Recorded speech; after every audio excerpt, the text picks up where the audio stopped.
नमस्कार, मैं हूं सच्चिदानंद वशिष्ठ। सज्जनों, ये जो टॉपिक हम लेकर के आए हैं बहुत ही महत्वपूर्ण टॉपिक है। पूरा टॉपिक अंत तक जरूर सुनना, पूरी वीडियो को देखना।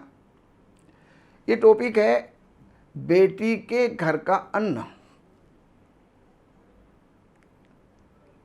ये हमें खाना चाहिए या नहीं खाना चाहिए।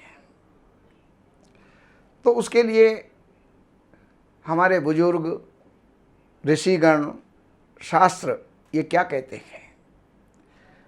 पहले का तो समय ये था कि कोई भी पिता अपनी बेटी के घर का अन्न या जल ग्रहण नहीं करता था। कारण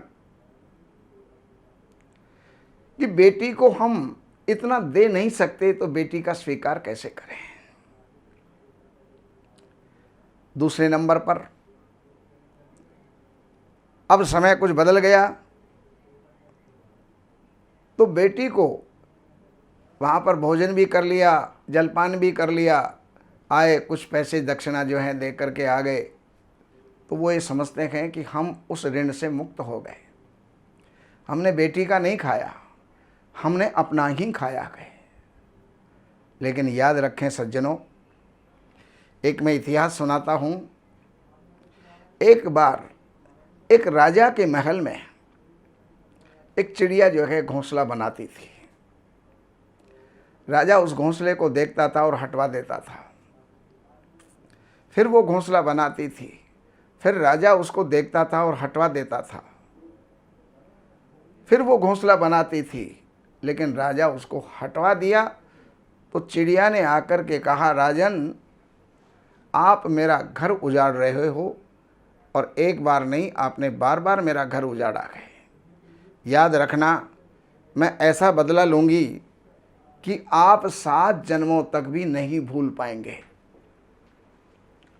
राजा ने कहा, तू चिड़िया मेरे से क्या बदला लेगी। चिड़िया ने कहा, राजन, छोटी हूँ तो ये मत सोचना कि मैं छोटा जीव हूँ। मैं उड़ती उड़ती जाऊँगी और तेरी बेटी के घर से एक गेहूं का दाना उठा के ले आऊंगी।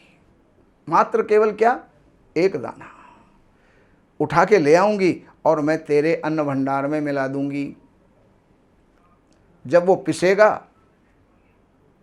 तो उसका कुछ ना कुछ अंश तेरे पेट में भी जाएगा, और तू फिर नरक में जाएगा, और फिर नरक से नरक में जाएगा, फिर नरक से नरक में जाएगा। तेरा कभी नरकों से उद्धार नहीं होगा। तो ये है बेटी का अन्न। चिड़िया अगर एक कण ला रही है, एक दाना ला रही है, और राजा के यहाँ पर हजारों नौकर हैं, सैनिक हैं, कितनी दास दासियां हैं, उनके बीच में एक दाना, उसका 1000वां हिस्सा भी अगर पेट में चला गया तो उसका ये परिणाम हो सकता है। तो अगर प्रसन्नता के साथ अगर बेटी के घर में हम भोजन करते हैं तो उसका क्या परिणाम हो सकता है। ये मत शास्त्रीय है, ये मेरा मत है। आप नहीं मानो तो मत मानो, कोई समस्या नहीं है, लेकिन शास्त्र यही कहता है। बाकी और जानकारियों के लिए ये नंबर जो है यहाँ पर दिए हुए हैं। आप अपॉइंटमेंट लेकर के कार्यालय से संपर्क करके कार्यालय की फीस, सेवा अर्पण करके, और जो भी आपकी समस्या है उसका समाधान आप पा सकते हैं। नमस्कार।